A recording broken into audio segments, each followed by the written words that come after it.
Kan jy dit hoor, soos die brandersbreek van Victoria Bay tot in Gouritsmond? Kan jy dit sien soos die son opkom en skyn oor die Outeniqua berge? Beleef jy dit? Die tuinroete, 'n plek waar God regeer. Mense wat 'n verskil maak met geloof, liefde en hoop. 'n Streek wat God ken, mense liefhet en hulle wêreld vernuwe.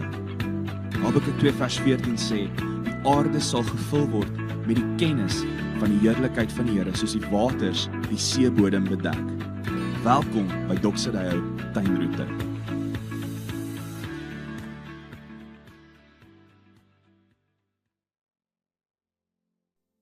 Vriende, baie welkom by Doxodeo Tuinroete se aanlyn boodskap. Ek is Gerard en dis my voorreg om vandag saam met jou te kuier terwyl ons aangaan met ons reeks wanneer liefde werk ook in ons finansies. Voordat ons dit doen, kom ons bid eers saam. Hemelse Vader, baie dankie dat ons so verseker kan wees van U liefde. En dankie dat ons lewens kan wyd oopstel, dat U liefde elke area van ons lewens kan vul, kan herdefinieer, nuwe waardes, nuwe lewe kan bring. Dankie dat U dit alles doen deur U Gees wat in ons woon. En in die naam van Jesus kom bid ons nou vir mekaar. Ons kom bid dat U woord sal kom bevestig in ons lewens en dat U deur U Gees ons sal vul sodat ons hierdie woord kan lewe tot eer van die naam van Jesus. Amen.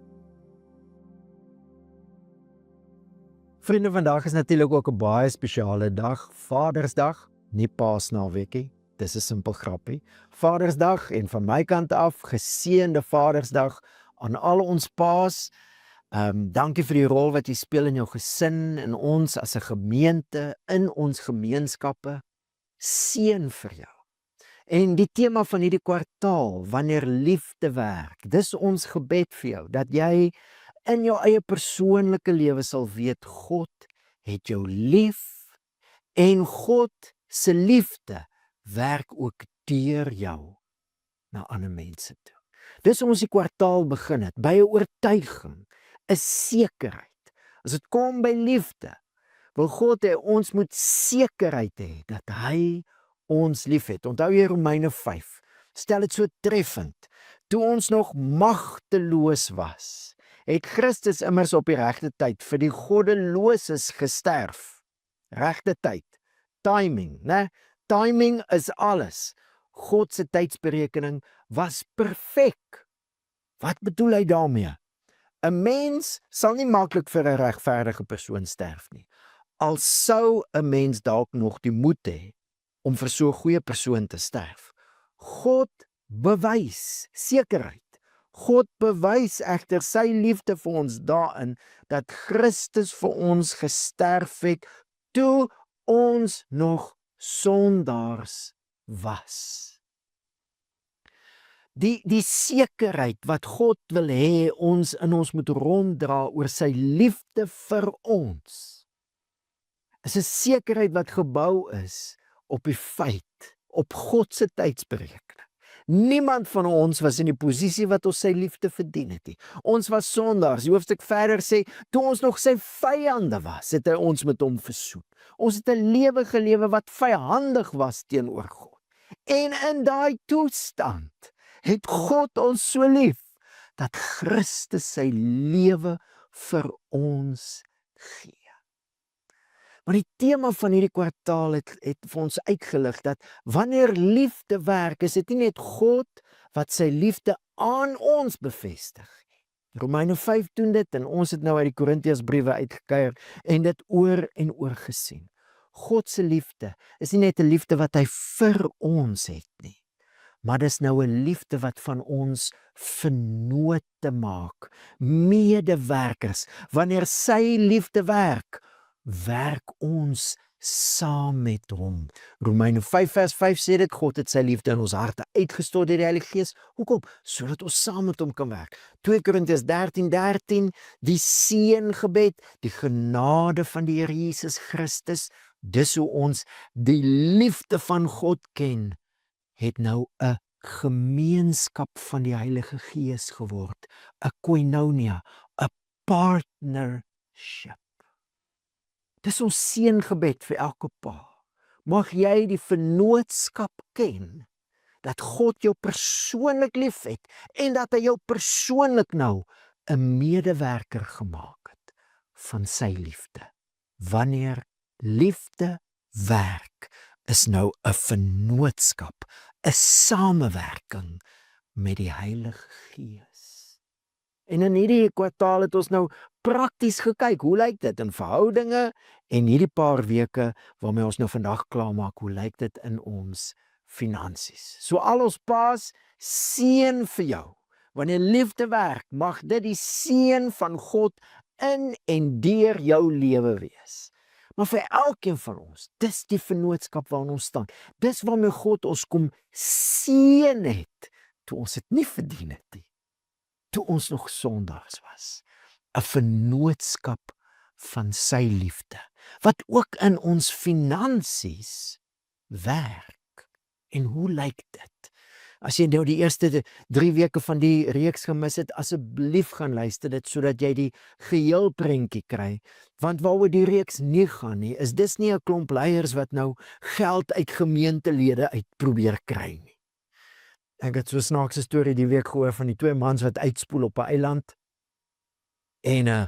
En die een ou gaan swem 'n bietjie en dan lê hy op die strand en dan swem hy weer 'n bietjie en dan lê hy, en die ander ou spartel verwoed rond. Hy bou 'n vuur dat iemand hulle net kan sien. Hy pak met boomstompe SOS daar op die strand, en later kan hy die ander ou se rustigheid nie meer vat nie, en hy stap na hom toe en sê vir hom, luister, is jy nie bang, niemand kry ons nie, is jy nie bang nie, sê nou ons bly vir die res van ons lewens hier op die eiland, dit sal verskriklik wees. En hy gaan aan en ander ou sê, raak rustig, hulle gaan ons kry. En jy vra van my, hoe weet jy dit? Hy sê, man, ek verdien 100,000 rand 'n week, en ek gee 10de, my pastoor sal my kry. Nou dit is presies nie waaroor ons in hierdie reeks gesels het. Ons het gekuier uit die 2 hoofstukke uit 2 Korintiërs uit hoofstuk 8 en 9 wat Paulus 2 hoofstukke spandeer om te praat oor ons finansies. Ek gebruik nogal nie een keer die woordjie geld nie. En ek wil jou uitnooi, as jy nou nie die reeks tot hier gevolg het nie, gaan luister daai boodskappe sodat jy die hele prentjie kan kry. Maar vandag, om die reeks mee af te sluit oor wanneer liefde werk in ons finansies, wil ek weer saam met jou kyk na die laaste gedeelte wat Paulus skryf. Hoe land hy hierdie 2 hoofstukke oor finansies in 2 Korintiërs? En ek gaan uit die Engels uitlees. Eerstens, want ons het nou al 'n paar keer van hierdie verse gelees in Afrikaans. Miskien as jy hom nou uit die Engels uit hoor jy hom 'n bietjie anders. En partykeer raak ons mos gewoond aan woorde en dan hoor ons nie meer regtig wat die woorde wil sê nie. So miskien help dit ons om net so bietjie dit anders te hoor. Maar die ander rede is ook, ek het 'n fout gemaak. Ek het 'n fout gemaak aan die begin van die reeks. En dis hoekom ek hom nou uit die Engels uit wil lees, want die Engels help ons om net te sien wat eintlik daar staan. So kom ons lees saam 2 Korintiërs 9 van vers 6 af. This is what I mean. Someone who sows sparingly will reap sparingly as well. Someone who sows generously will reap generously. Everyone should do as they have determined in their heart, not in a gloomy spirit or simply because they have to, since God loves a cheerful giver. And God is well able to lavish all His grace upon you, so that in every matter and in every way you will have enough of everything and may be lavish in all your own good works. Just as the Bible says, they spread their favors wide, they gave to the poor, their righteousness endures forever. The one who supplies seed to be sown and bread to eat will supply and increase your seed and multiply the yield of your righteousness. You will be enriched in every way, in all single-hearted goodness, which is working through us to produce thanksgiving to God. Wat 'n wonderlike skrifgedeelte. En net so vinnig die fout wat ek gemaak het, toe ek het nou in Afrikaans gelees het, daar staan, dit wat Paulus aanhaal uit Psalm 112 het, hy het wyd uitgestrooi, hy met 'n hoofletter het aan die armes gegee, sy geregtigheid bly vir ewig. Het ek nou nie na die Psalm gaan kyk nie en ek het gedink die hy, omdat dit 'n hoofletter is, hy praat van God. Maar toe gaan lees ek nou in die Psalm en die Engelse vertaling is reg hier. Die Psalm praat nie van God se vrygewigheid en geregtigheid nie, maar van die mense van God. God se mense, hulle vrygewigheid en hulle geregtigheid wat oorvloedig is. They spread their favors wide. They gave to the poor. Their righteousness endures forever. So dis 'n beskrywing van God se mense en hulle geregtigheid. 'n beskrywing van geregtigheid wat vrygewig en oorvloedig gee. Maar dit is natuurlik die regte fout om te maak, nê, want as dit kom by ons vrygewigheid, dan begin dit by God se vrygewigheid. Ons geregtigheid kom eintlik van God se geregtigheid af. En dis wat ons mos nou in die reeks gesien het, as Paulus praat oor hierdie fondsinsameling en mense wat gee, wanneer liefde werk in vennootskap met die Heilige Gees, hoe lyk dit? Mense wat gee, maar dis God se genade wat aan die werk is. Ons geregtigheid kom van God se geregtigheid af. Ons vrygewigheid kom van God se vrygewigheid af. En dit lyk vir my dis wat Paulus hier doen in die laaste gedeelte van hierdie 2 hoofstukke wat gaan oor finansies. Hy sorg net dat ons die fokus hou op God se vrygewigheid. Dis mos hoe hierdie hele 2 hoofstukke eindig. Thanks be to God for his gift.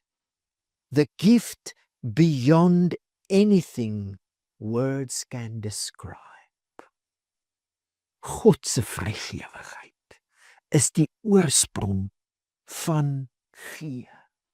En dis hoe geregtigheid in die Bybel werk. God maak ons reg met homself, sodat sy regmaak projek nou deur ons in hierdie wêreld verder gevat kan word. En die Wright sê dit net so mooi. God puts us right through the gospel so that we can be part of his putting right project for the world. God is vrygewig en ons leer sy vrygewigheid ken en dan kan ons deelneem aan sy projek van dinge regmaak deur sy oorvloedige vrygewige liefde met ander te deel. Dit is hoe Paulus oor finansies praat wanneer liefde werk. En die fokus is God se genade, sy vrygewigheid. Op Vadersdag, ons Vader se vrygewigheid.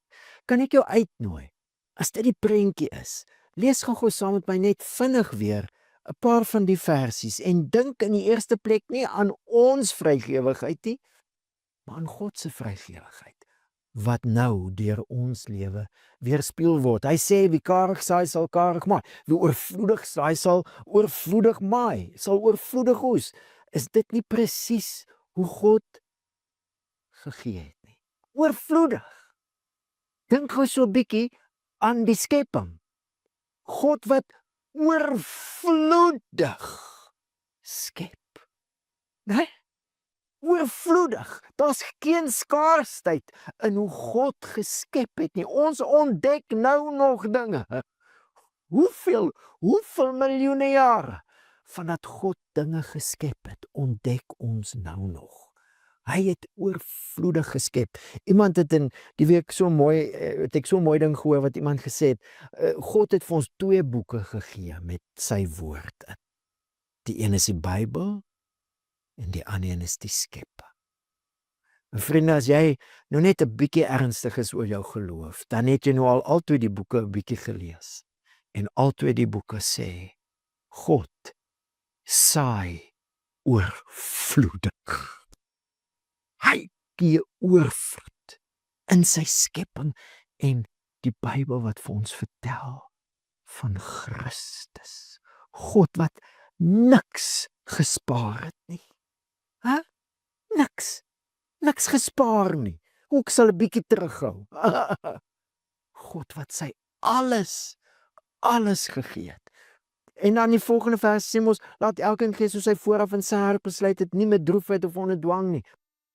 Niemand het hom gedwing nie. God het toe hy geskep het al in sy hart, as 'n ou so kan sê, geweet. Hierdie wonderlike skepingsprojek met die mens as die kroon van sy skepping, gaan alles van hom vra. Gaan die grootste offer vra wat hy kan gee, en hy het in sy hart besluit. Niemand het hom gedwing nie. Niemand het sy arm gedraai nie. Want dis wie hy is. Hy het geskep vanuit wie hy is. En hy het sy beste gegee, niks gespaar nie. Alles gegee. Toe hy mens word en sy lewe, sy alles vir ons gee. Dis die Vader. En hoe sê hulle? Like father, like son? Nee? Eerste moet ons miskien sê, like son, like father. As ons na Jesus kyk, sien ons die Vader. Maar wanneer ons dan nou die Vader sien, nou sien ons sy familie. God het 'n blymoedige gewer lief. Hoekom? Omdat jou gee sy liefde verdien? Nee. Omdat as jy bly is, as jy gee, verdien jy sy liefde? Nee. Want dis hoe hy gegee het. Dis die weerspieëling van hoe God is. Absoluut oorvloedig in sy gee. Absoluut oorvloedig. Ons sien dit al van die skepping af. Dis vir my so mooi om daaraan te dink. As jy dink aan God wat skep, is hy die gewer. Nie die vatter nie. Hy's nie die nemer nie. Dis die prentjie wat baie mense van God het. Hy's die kosmiese vatter. Hy wil net dinge vat. Nee, die boek van die skepping en die Bybel vertel 'n ander storie van 'n ander God. 'n Absolute, vrygewige God. En dis hoe ek dink Paulus hier aan die einde van die 2 hoofstukke ons net weer uitnooi, die Korintiërs gemeente uitnooi en oproep om die projek klaar te maak. Nie iemand wat iets van hulle probeer afdwing nie. Jy ooit 'n sambreel verkeerd om in sy sakkie probeer insit, né? Dis 'n gemors. Dit alles hak en dit buig en dit werkie. Maar as jy hom reg punt eers insit, dan glip hy so mooi in. As jy mense probeer dwing om iets te doen, gaan dit altyd sukkel. Maar wanneer mense begin sien wie God is, waarvan God ons nou deel maak, dis hoe hierdie 2 hoofstukke in Korintiërs werk. Kry die visie van wie God is en die evangelie waarvan hy ons nou deel maak, om hierdie wêreld te vul met sy absolute oorvloedige, lavish. He lavishes his grace. Daai liefde, daai genade. En in my finansies kan ek deelneem aan hierdie genade van God. Dis hoe hierdie 2 hoofstukke werk en dis hoe die hoofstuk eindig. Ons gee, soos die spreekwoord sê, want die appel val nie ver van die boom af nie. Ons praat mos van die vrug van die Gees. Ons gee want dit is wie ons Vader is en per definisie is dit dan nou wie ons is. Mense wat deelneem aan God se genade in hierdie wêreld. Dis presies die teenoorgestelde as om mense te probeer dwing om iets te doen wat hulle nie wil nie. Maar ek wonder of jy ook opgetel het. God is nie net die een wat ons vir ons sy liefde gee en dat ons sy liefde kan leer ken nie. En hy is nie net die een wat ons nou deel maak van sy koninkryk wat so is, genade, wat gee nie. God is ook die een wat voorsien dat ons kan gee. Het jy dit gehoor? God is well able to lavish all his grace upon you so that in every matter and in every way you will have enough of everything and may be lavish in all your own good works. Just as the Bible says, they spread their favors wide, they gave to the poor, their righteousness endure forever. The one who supplies seed to be sown and bread to eat will supply and increase your seed and multiply the yield of your righteousness. Daar's so baie waaroor ons hier kan gesels. Maar die punt is baie duidelik. Dis nie net dat ons God sy liefde, die liefde van hierdie vrygewige Vader leer ken vir onsself persoonlik. Dis nie net dat hy ons nou in 'n vennootskap intrek. Dis ook dat hy voorsien vir die vennootskap. Jy hoor, hy gee die saad en die brood. Ons bak natuurlik die brood, maar van wie af kom die vermoë om brood te bak? Van die saad wat God gee, dit kom ook van hom af. Alles kom van hom af. Dit wat ek gee, ook wat my finansies betref, kom eintlik van hom af. Hy het dit voorsien. Ek gee nie vir die Here iets en nou het hy dit nie. Nee, hy gee vir my sodat ek kan gee.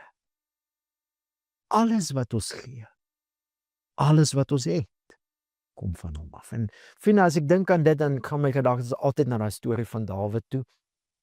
In Kronieke is dit so mooi opgeteken, hier van vroeg in Kronieke af, waar Dawid mos vir die Here 'n huis wou bou, en toe sê God, nee, een van jou seuns sal vir my naam 'n huis bou, die koning wat God beloof het, die laaste koning, die koning wat vir altyd sal heers, die koning wat vir God 'n seun sal wees, en God sal vir hom 'n vader wees, daai koning sal die tempel bou, waar God woon.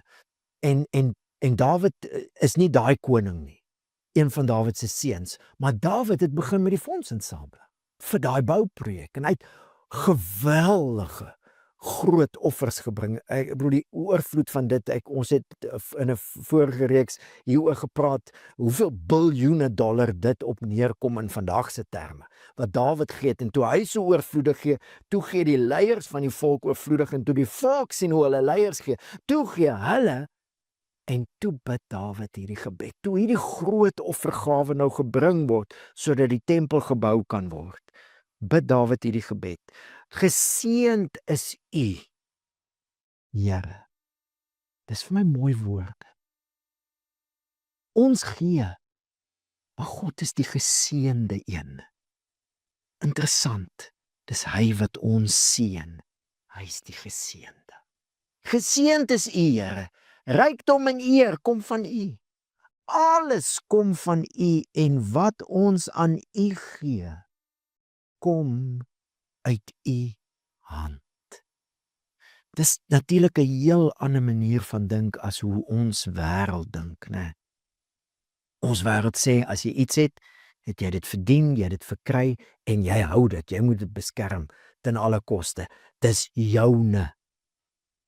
Ons dink anders.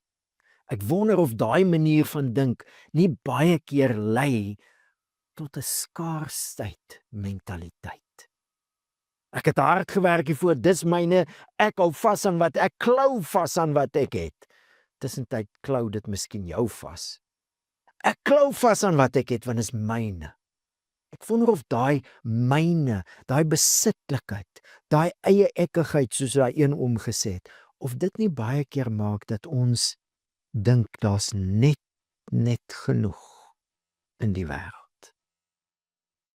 En Jesus nooi ons, hy roep ons om heel anders te begin dink, heel anders die lewe, die wêreld heel anders te sien. God is die skepper, hy is die oorvloedige gewer van alles, en alles wat ek het, selfs my vermoëns om te kon dinge doen en dinge uitdink, kom van hom af. En as ek gee, is dit eintlik dinge wat ek van hom ontvang het.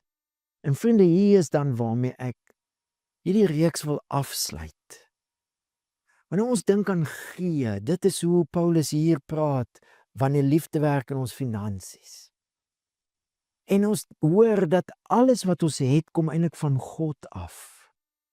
Dan gaan gee en vertrou hand aan hand. Jy sien dit nogal in daai Psalm wat Paulus aanhaal, daai wat ek nou verkeerd gelees het, omdat ek dit nie gaan lees het in die Psalms nie. Jy sien dit, die Psalm gebruik 'n klomp Hebreëse letters, die alfabet, sodat jy kan onthou, jy weet, soos 'n akroniem, A, B, C, D, okay, A staan vir dit, B staan vir dit. So iets is in die Psalm, hy gebruik die letters van die alfabet, so jy dit kan memoriseer, omdat dit belangrik is. Maar hoor hoe praat hy van gee en vertrou. Hoor, hy sê vir 'n slegte tyding is hy, hierdie mense van God, nie bang nie. Sy hart is standvastig in vertroue op die Here. Sy hart is bestendig, hy's nie bang nie. Uiteindelik sien hy neer op sy teenstanders. Hy deel uit, hy gee aan behoeftiges. Sy geregtigheid hou stand vir altyd.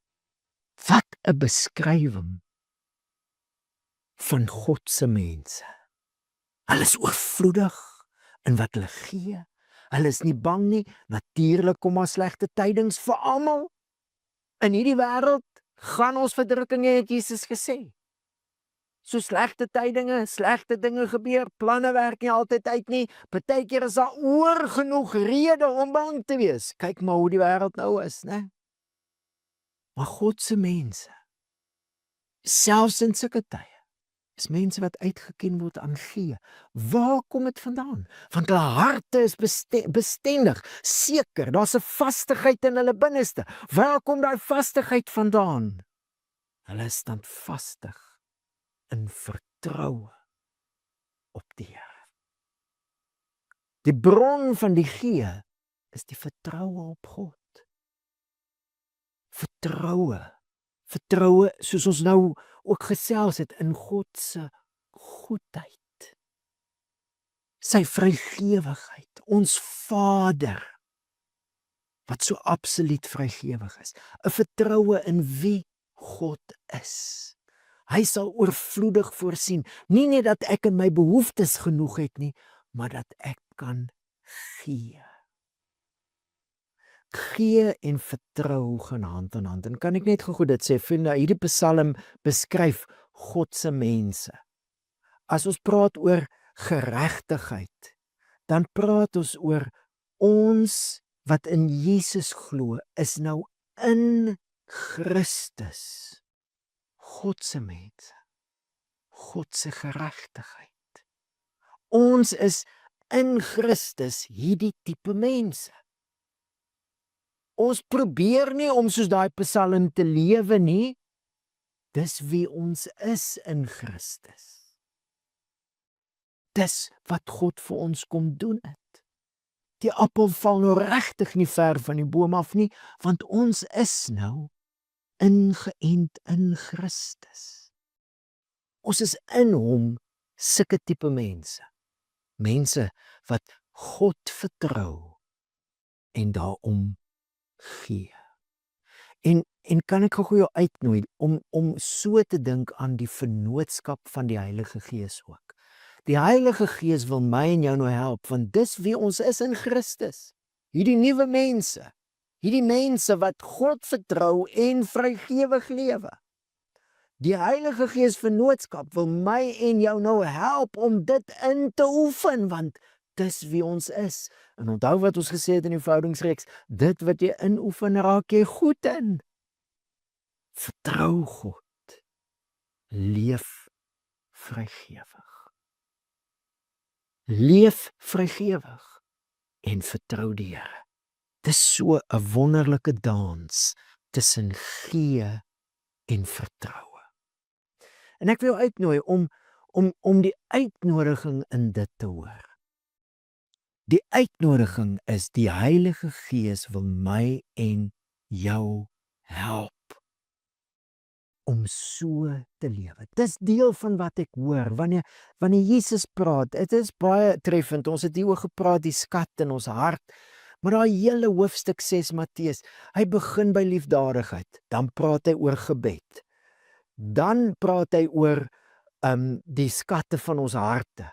En die wonder dat God so sorg vir sy skepping, die voeltjies, kyk hoe mooi trek hy die blomme aan, hoeveel te meer sal hy vir ons sorg. En dan kan nie God en mammon dien nie. Nee, soek eers die koninkryk van God. Die punt van dit is, al hierdie dinge, hier's wie ons is. Ons behoort nie aan mammon nie, net so min soos Jesus. Ons behoort aan 'n ander meester, goeie Vader, wat vir die blomme aantrek. Veldblommetjies wat vandag daar is en môre weg is. Kyk hoe mooi trek hy hulle aan. Jesus nooi ons uit na 'n lewe en die vennootskap van die Gees wil jou nou help om hierdie lewe in te oefen, 'n lewe van vertrou op God, sodat jy soos hy vrygewig kan lewe. Vertroue en gee gaan saam. En van ons het miskien 'n onregverdige voordeel, ek het iets van dit laasweek genoem, maar van ons het in sulke huise groot geword. Onregverdige voordeel in die sin dat ons het dit gesien. Ons het gesien die waarde van vertrou en gee en hoe dit 'n mens se lewe net in 'n heel ander rigting stuur as hoe die wêreld funksioneer. Dit was in ons ouerhuis, in my ouerhuis was dit so. Vertroue en gee. Aan die een kant gee ons omdat ons die Here vertrou. Ons gee en ons sit daardeur, ons vertroue in hom. Gee was 'n manier om te sê, ons is afhanklik van die Here en ons vertrou.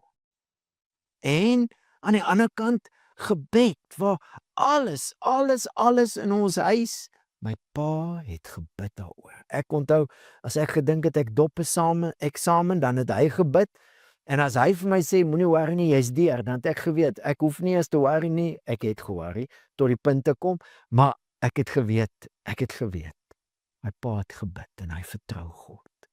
En in my lewe het ek hierdie soos 'n spoorlyn gesien, vertrou en gee, en hoe dit 'n wonderlike pad is om te loop. Maar ouers het dit nooit breed gehad. Was nou nie in die hoë inkomste groep nie, of is in die middelklas inkomste groep nie.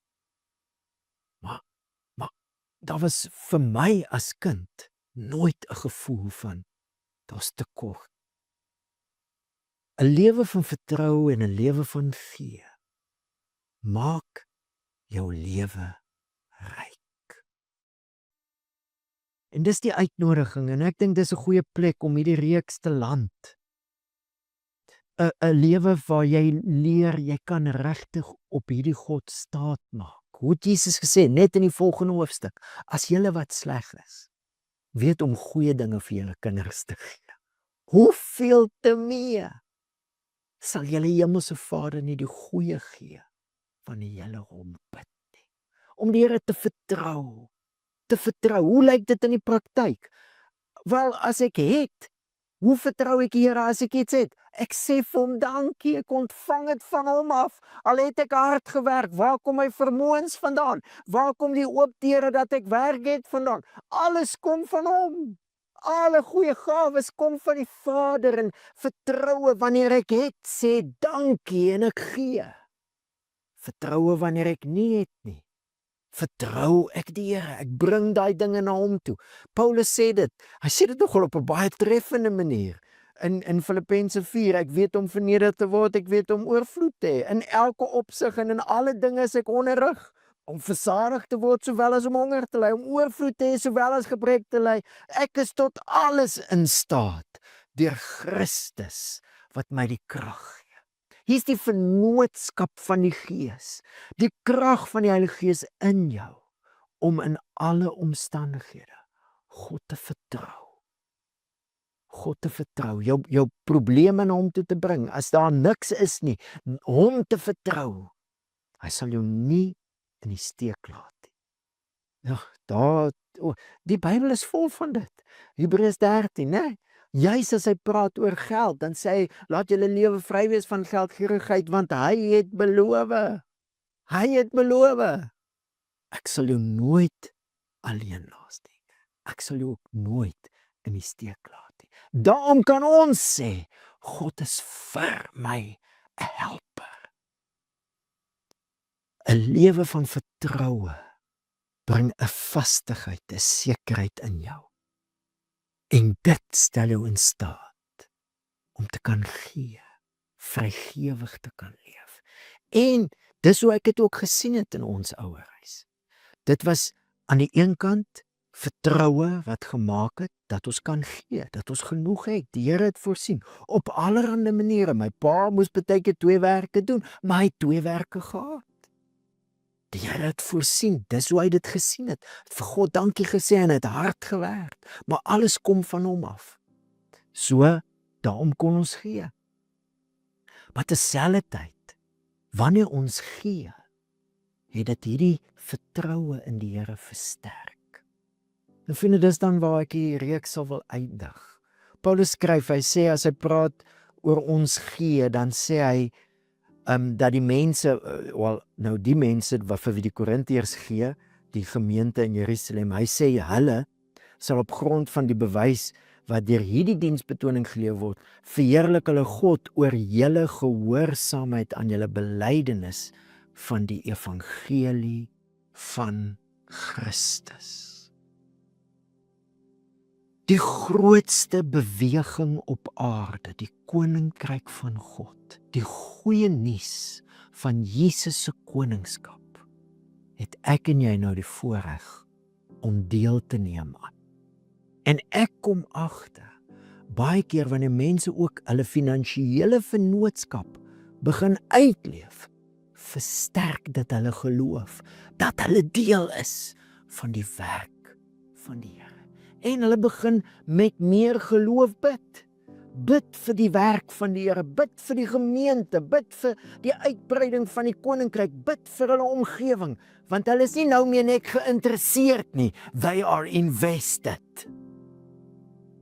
En dit is God se genade. Ek het gesien al hoe mense wat in hulle geloofslewe 'n besluit neem om finansiëel in vertroue baie keer te begin gee. En hulle, soos ons laasweek gepraat het, begin dit beplan en al begin hulle klein, hulle begin konsekwent 'n persentasie te gee. En hoe dit iets word wat juis hulle geloof groei, want nou is hulle nie meer toeskouers nie. Nou is hulle deelnemers. En natuurlik is dit nie net met finansies nie. Dis vrygewig met alles. Wanneer mense hulle tyd begin belê, wanneer hulle gawes en talente begin belê, wanneer hulle lewens begin belê, is dit asof 'n nuwe dimensie oopgaan. Ja, ek is regtig deel en ek neem nou deel en ek begin bid vir dit, ek begin bid vir die werk van die Here, ek begin regtig my vennootskap van die Gees uitleef. En dis ons gebed vir mekaar, vir elke vennoot in ons Doxerdale Tuinroete familie. Die genade van die Here Jesus Christus en die liefde van God en die gemeenskap van die Heilige Gees, die vennootskap van God drie-enig, ons vrygewige God, seën jou met 'n lewe van sy genade, ook in jou finansies. 'n Lewe waar jy deelneem aan eerste sy koninkryk en sien hoe God nie net die een is wat jou deel gemaak het nie, maar hoe hy ook vir jou voorsien in jou behoeftes, maar ook voorsien sodat jy kan gee. Die Here seën jou in hierdie pad wat ons saam met hom loop, wanneer liefde werk in ons finansies.